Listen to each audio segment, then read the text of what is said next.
and for the first time in quite a number of years, the Inanda Dam is overflowing and there's a decent amount of water.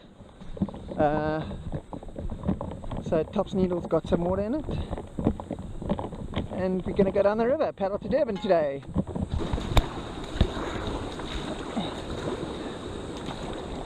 So you can see we got in at Tops Needle at the top under the bridge and headed down the rapid from the top.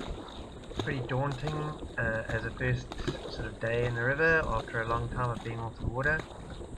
There was approximately 12 cumecs, maybe not quite 12 cumecs of water flowing, so at this level the only real option is to go down the middle, but it is pretty tame at this level actually. It was quite relatively easy and a little bit bumpy I think.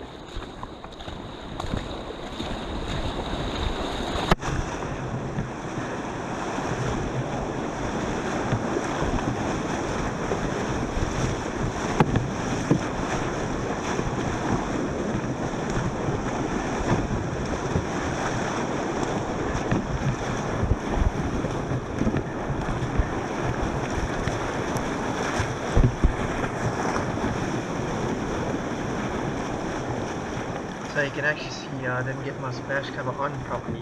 The front left there is popped off, and I was actually looking to get into calmer water so that I could pull it back over, there we go, and paddle on without the water gushing in. It was now pretty full of water. Bit of a beginner's error there, first day back in the river, and just didn't put it on properly at the top of the rapid.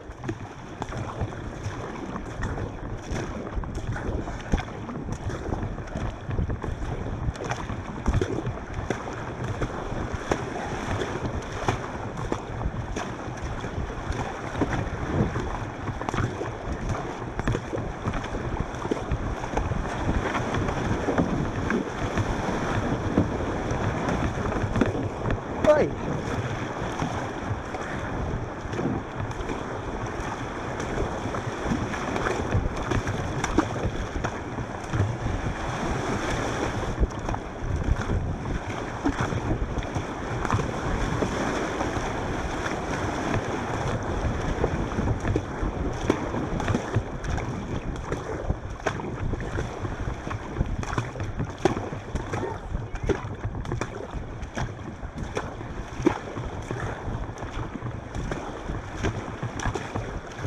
So the paddlers on the water, there were a good 8 to 10 boats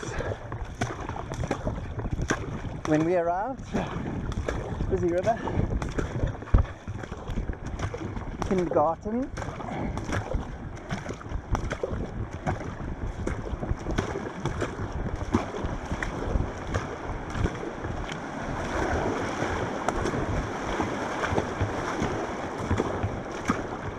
So this is the first time Inanda Dam has overflowed for a very long time, and it is the first time that we have been tripping from Inanda Dam all the way to Durban for a very long time. I think possibly since 2013, so quite a rare occurrence in the recent few years with all the rains we've had recently. And this rapid is Kindergarten Rapid.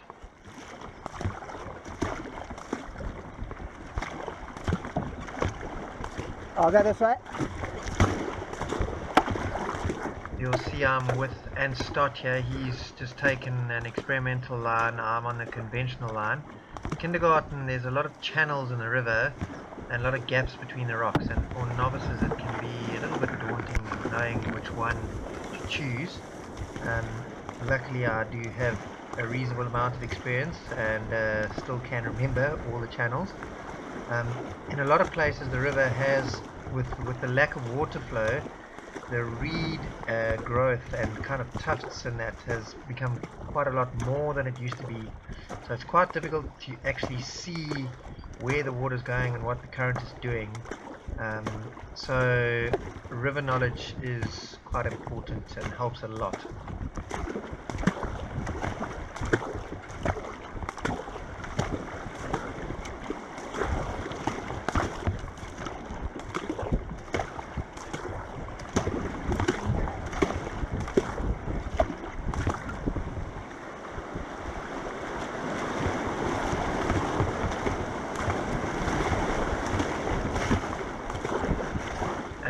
this water level that we're paddling on here is actually only just really paddleable. There's only just enough water to get down the river.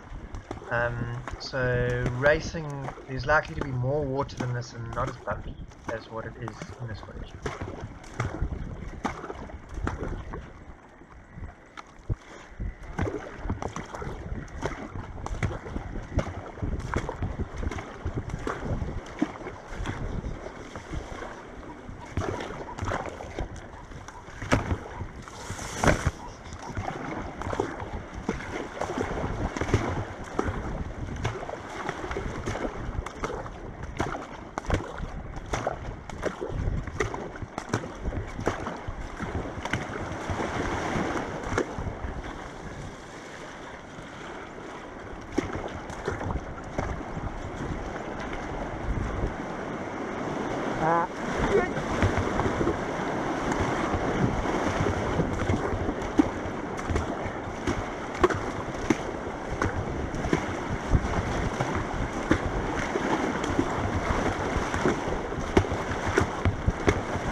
So that's Nkobile Makanya, who was tripping with us as well on the day.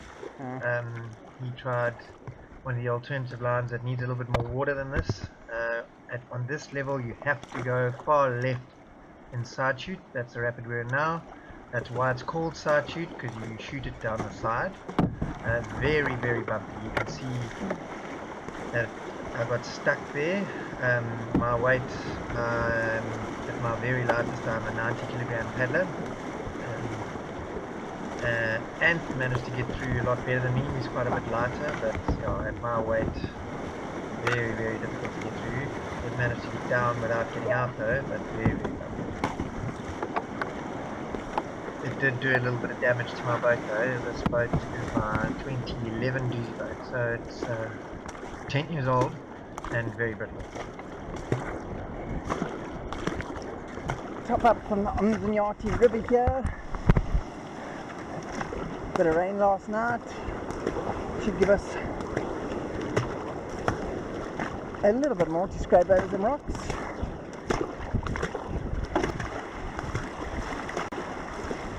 This is Umgeni Rapid, which is kind of where there are multiple inlets where the Umgeni River dumps water into the Umgeni, and this is the rapid named after the river.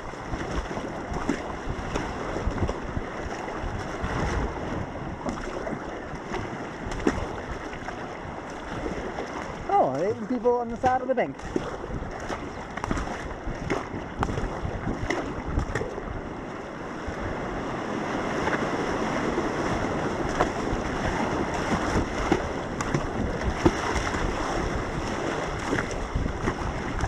Don't take photos of me, take photos of him!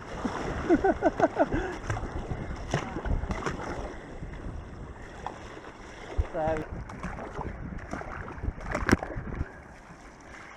this is Graveyard, another rapid I can barely remember.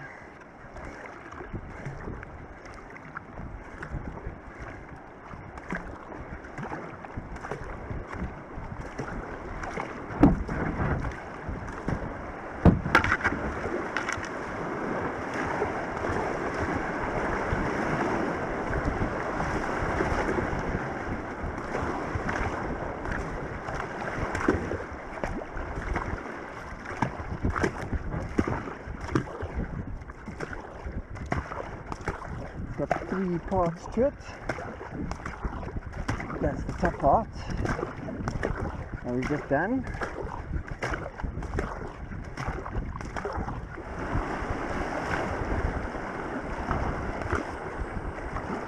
You can see you have to do a lot of turning in this rapid, which is why it catches a lot of people out, because you have to paddle quite positively and you have to actually paddle forwards in order to be able to navigate the right line.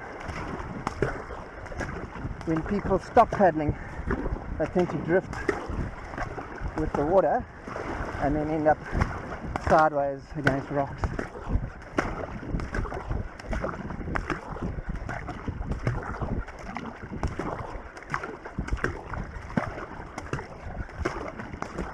always better to paddle your boat forward and have a bit of speed, and then your rudder really works a lot more than if you're going slowly.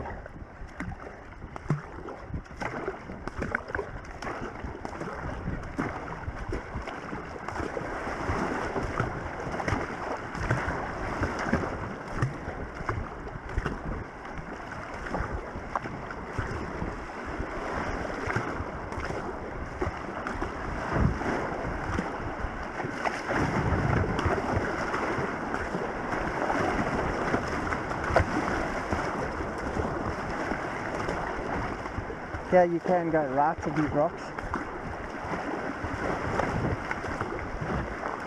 and you just come around there. It's a bit easier than kind of cutting that gap. Now it gets pretty tight again. This is all become a lot more overgrown with the drought. All these reeds and grass and stuff. It used to be a lot more open in this. You used to be able to see further down the rapid. So you're about to see a little bit of river knowledge paying off here. You see Kubila's gone a bit wide, but I've been able to anticipate the turn using my old school river knowledge and make the turn and get in the slot and stay in the water flow. So with graveyard the way it is now, you have to anticipate those kind of things and make the turns early before you can see them.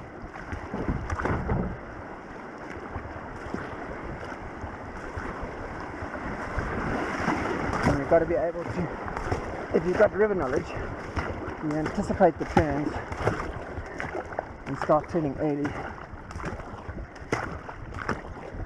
Get your nose slightly out of the current, tail in the current, and then the current helps to turn the boat.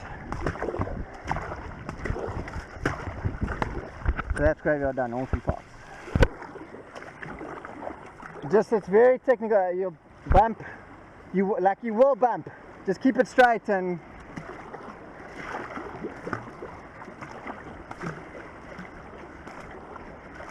we put in below Umgeni Causeway now. This is very technical at this level, very bumpy on the way down. When it is a little bit lower, you will bump on the way down. There's no real definitive line where the water flows. You just have to pick a flow and then stick with it, and then do your best to stay straight as you bump down.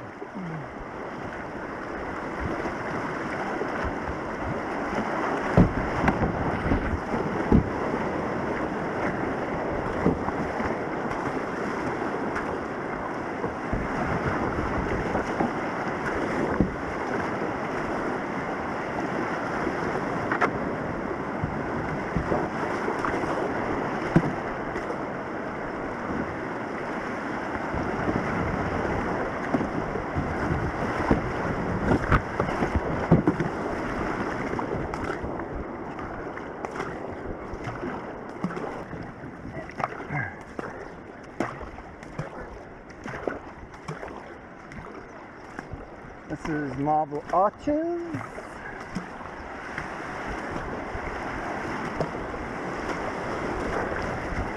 Which the fuller it gets, the easier it gets.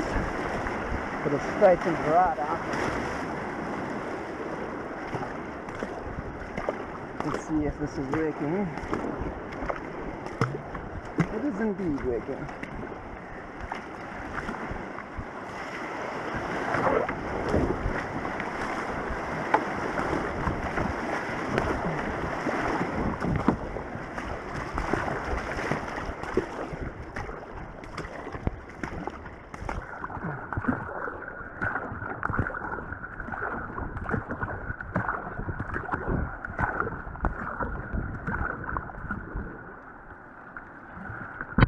So there's the left channel, and we go down the right of island, Papa Island. Gonna be a bit bony.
So that was Island 1. You can see how tangled with Umgeni there. And this is Island 2, where got a bit of line and also had a go.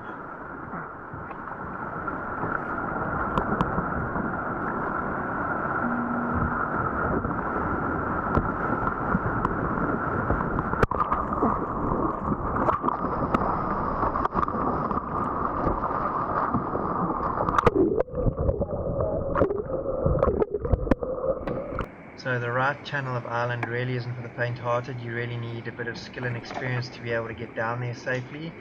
Island 2 is an old causeway that is turned on its side, so it's a very unnatural obstacle with all sorts of weird water flows.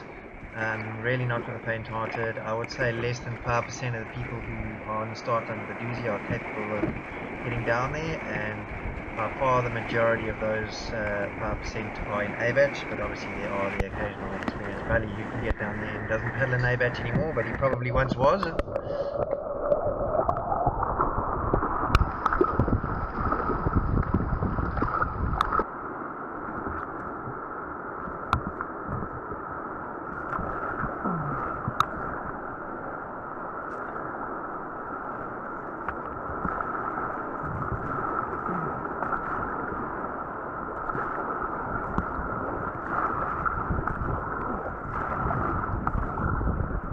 So that was Five Fingers Causeway, and straight into Five Fingers Rapids, which is called Five Fingers because there's supposedly 5 drops. Don't know who counted the 5.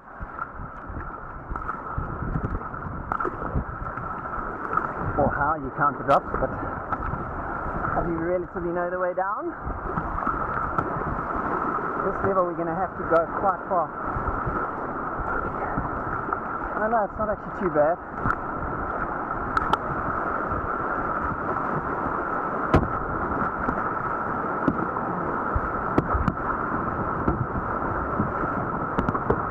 When it's lower you have to go further right there. That wasn't a great line, but that's what happens when you pinball. You have to just go where your boat's going and make the best of it. You keep it straight, that's very important, keep it straight. So now the rule of thumb in Five Fingers is keep left. Obviously within reason, you've got to have water flowing, but you want to be on the left.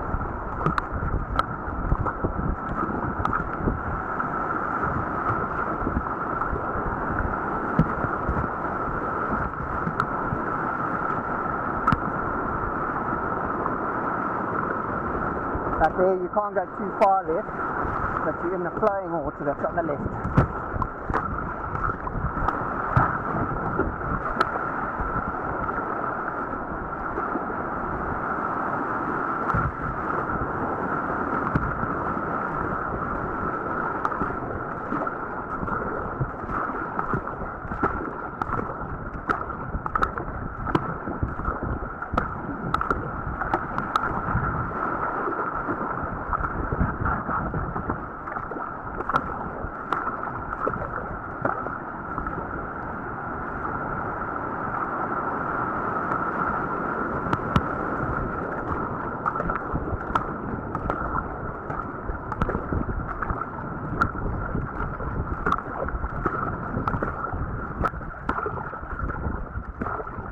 And then you get to look at all the oaks absolutely battered and out of breath from running over the hill.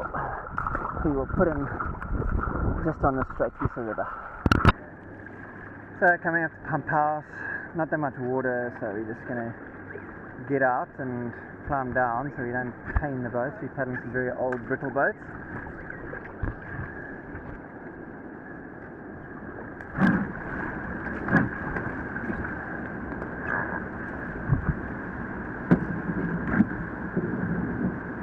Nice and neat.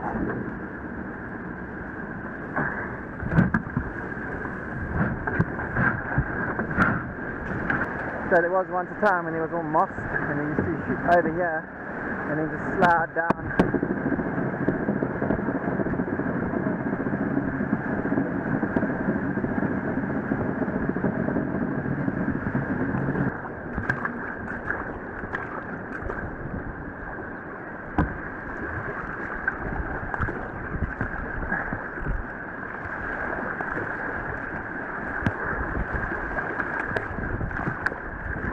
So the problem with pump house here is that the water flow is quite unnatural. There's been a lot of interference. So they've got like Top's needle where there's rocks where there shouldn't be because they've been blasted out and moved and ended up in unnatural places, and the flow is not normal, turbulent, goes across you a lot.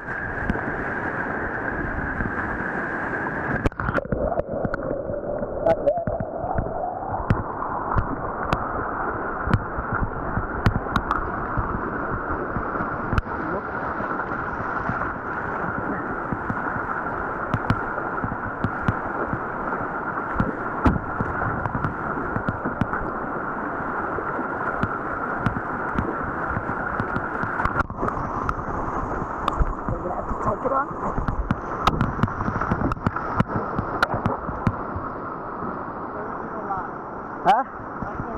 Yeah. I got bounced in the wave under the bridge, like badly across.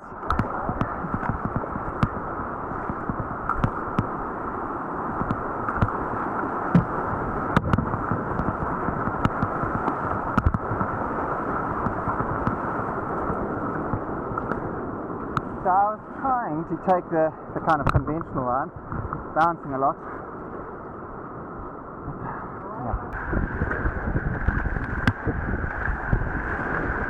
Because there used to be a rapid here, and now it's just a little wave train.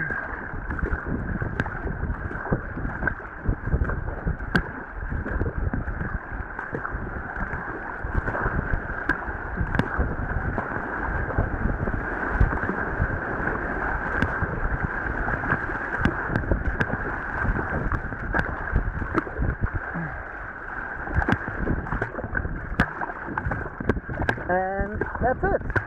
Once you're down there, it's just a paddle to Durban.